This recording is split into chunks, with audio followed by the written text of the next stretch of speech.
अग्निज्योतिज्योतिरग्नि स्वाहा श्रीवज्योतिज्योतिश्री स्वाहा अग्निवर्ज्योतिज्योति स्वाहा अस्तु मां सद्गमय त्वं शोभा। सनातनी है और सनातन का भी प्राय होता है तीनों काल में एक रूप में रहे।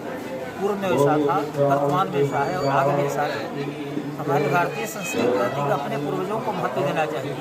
पूर्वजों की कृपा से ही, पिता के माध्यम से ही माँ के ये शरीर प्राप्त हुआ है। अतः माता पिता दोनों बंदे होते हैं, आराध्य होते हैं।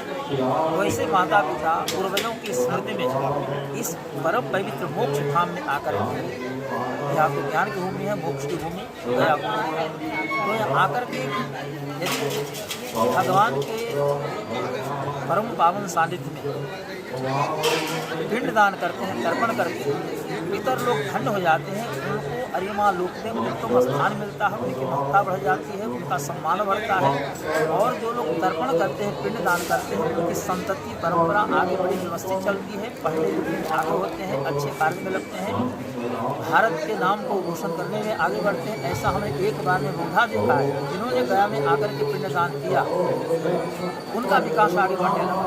अतः पितरों की प्रसन्नता से और जीवन में आगे बढ़ने का मार्ग प्रशस्त हो जाएगा। अतः ये बहुत आवश्यक कार्य है।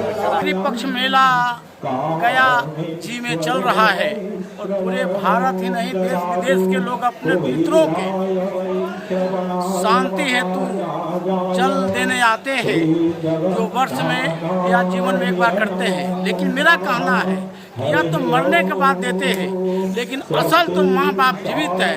उस समय माँ बाप को बेटा न बने, लड़का न बने, पुत्र न बने और सुपुत्र बने, ताकि जिंदे जी माँ बाप कह सके कि बेटा हमको कष्ट नहीं दिया। मरने के बाद तो सब कोई करते हैं। तो अगर हमने जीवित में माँ बाप का आशीर्वाद दे दिया तो मरने के बाद जल दे करके भी हम उनको माँ बाप का दे सकते हैं। तीसरी बात, हमारा जो मुक्त भूमि है, हमारे यहाँ जो यहाँ आते हैं जिस पवित्रता से, तो पवित्रता सिर्फ 15 दिन के लिए नहीं, जिस तरह से हम शरीर पर करने के पितरों को पिंड देते हैं, उस तरह बराबर पितरों को ध्यान, जैसे देवता का जल देते हैं, देव जल पितरों का जल, तो वह तरह से हम करें, वह जीवन में अपनावें कि हम प्रतिदिन माँ बाप को जल, देवता का तर्पण करेंगे, जल देंगे, गौ माता के ध्यान करेंगे, गौ माता का रोटी निकालेंगे। और गाय के जिस तरह से गाय में ही भगवान बसते हैं। विप्र, राम जी ने क्या कहा, विप्र धेनु सुर संत हितलिल। विप्र माने ब्राह्मण, धेनु माने गाय, विप्र सुर माने देवता और विप्र धेनु सुर संत। तो आज चारों में देखा जाता है तो विप्र ब्राह्मण के देख रहे, धेनु गाय ही ऐसा है जिसको भगवान न भूलने का मुंह दिया और न लड़ने के हाथ दिया।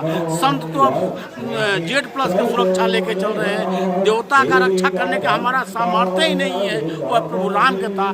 तो इसमें चारों में सिर्फ और सिर्फ गाय ही ऐसा हमारा बेसहारा प्राणी है, जिसको सहारा भी देना है, सेवा भी देना है। जिसको रामचंद्र ने कहा पर सरिस धर्म नहीं भाई, पर पीड़ा सब नहीं अधिमाई।